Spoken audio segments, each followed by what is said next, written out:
What's up, Bears fans? As you know, I haven't been posting a lot on here because, well, for maybe ones that are living under a rock, or if you're just recently hearing about this, I have a life. I do not have time to make Bears content every time the Bears win or lose. I do not have time like I used to.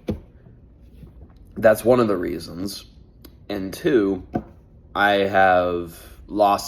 am starting to lose interest in doing YouTube. And I've said this before, and I don't know if I said this before, but I'll say it again just in case if I haven't. The moment I stop doing this is...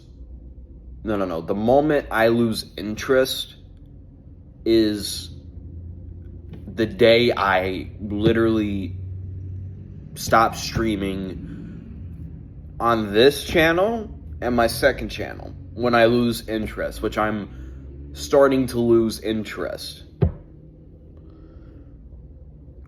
And here's the reason why.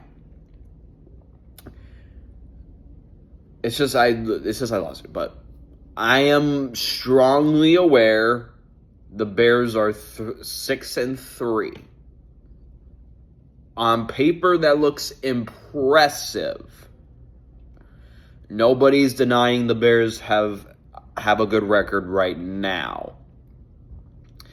However, and this is me being a real person being a real one that watches the games. They haven't beaten anybody that literally anyone can look at them and say, yeah, they are a true playoff worthy team. Because let's go for the games. Yes, I will not include the first game because that was Ben Johnson's first game as a head coach. You're not going to win your first game ever as a head coach. The second game, where they got BTA'd by the Lions put up 56 points. And the Bears legitimately only scored 14 and only scored a touchdown in garbage time. And Caleb looked okay for the most part, but he didn't look that impressive. Then you go to the Cowboys game, where Caleb arguably had his best game as a Bear, where, let's be honest, the Cowboys' defense is pure and utterly garbage, as you see right now. Then here comes the BS. Here comes the mess up victories the Bears have had because of other teams' mess ups. Let's go to Game 4 against the Raiders.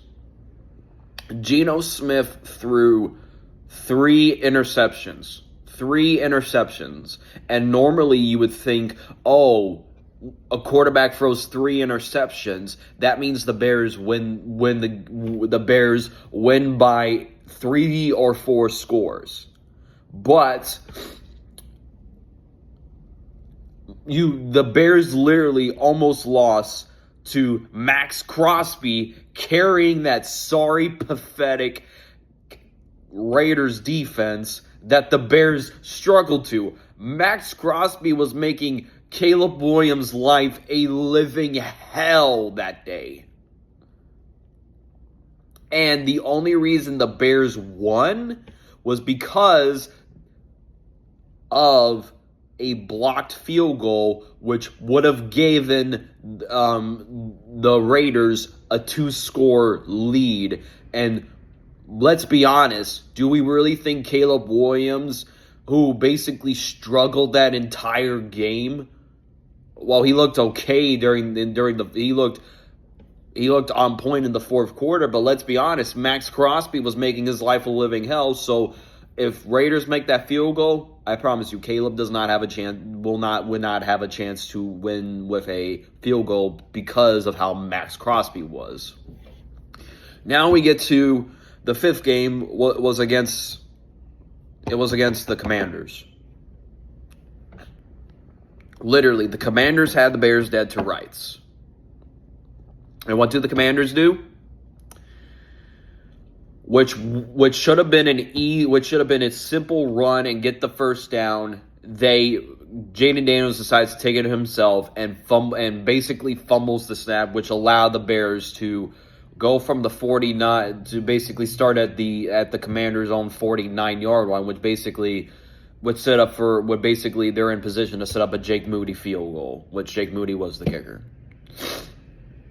Then you have the Saints game, which Caleb played one of his worst games, and we didn't win. And the Bears did not win the game because of Caleb. They won the game based off of their run game and defense. So they were expected to at least blow out the Saints, or at least 3 scores. Then let's get to the Raiders. The Raiders did not have Lamar Jackson. And yes, the Ravens are arguably a playoff contending team right now. And the moment Caleb Williams went up against a team that, they were dead to rights, they had a different quarterback, but they are a playoff team due to their experienced head coach and, what's his name? John Harbaugh. The moment they went up against that team, Caleb struggled, and he threw the game-losing interception. And just recently, against the Bengals, where the Bears should have lost, they allowed the Bengals to come back into that game, and because the Bengals' defense is historically terrible, they allowed basically I think it was 51-yard touchdown by Colston Loveland, because of the Bengals defense being historically bad. And let's not get to the Giants literally had the Bears also dead to rights, and I know people want to say, oh, you're saying if Dart, I'm not saying Dart being in the game, because I've seen Jackson Dart choke a lead against the Broncos. But here's the thing. I am not taking anything away from Caleb. But if you need your a quarterback to play hero ball against teams like the Giants, the Bengals, the Raiders, if you need your quarterback to play hero ball, you're not a good team against bad teams. It's one thing if it's against good teams like the Vikings or the Packers or the Lions, then I'll be like, okay, if you want Caleb Williams to impress me, then tell him to do it against teams like the Lions, against teams like because we have a stretch. You're going up against the Minnesota Vikings who beat you in week 1. Even if you do beat them, that's not impressive. Then you have the Steelers, winning record with Mike Tomlin always. They haven't looked impressive, but they still are going to be. I promise you, the Steelers are having a good record this year. Then you have a stretch of the Lions, then you have the Packers, the only legit win you see is the Browns. Other than that, and also the 49ers have looked they're okay. But if you look at it from a point of view, the Bears have not been proven to be a team to be taken seriously. And that's just me saying it. And I'm being completely honest. If you can unsubscribe to my channel, you cannot collab with me, I do not care. I am presenting you with facts that the Bears have not been a team that is a playoff contending team. So far, they have got, and plus people that say, oh, well, what about 2018? Even in 2018, when they went up against teams that they should beat, they blew them out. Yes, that defense was historically good, and this one's, but when push came to shove, when they went up against a team that they're supposed to beat, they beat the team. I promise you, the 2018 Bears would have beaten the Ravens that had starting Tyler Huntley. I promise you. But that's neither here or there. I'm going to say with the utmost realist I can be, the Bears are not a playoff contending team until they have proven me otherwise. So, it's been your boy, Michael. And thanks for watching, and always bear down.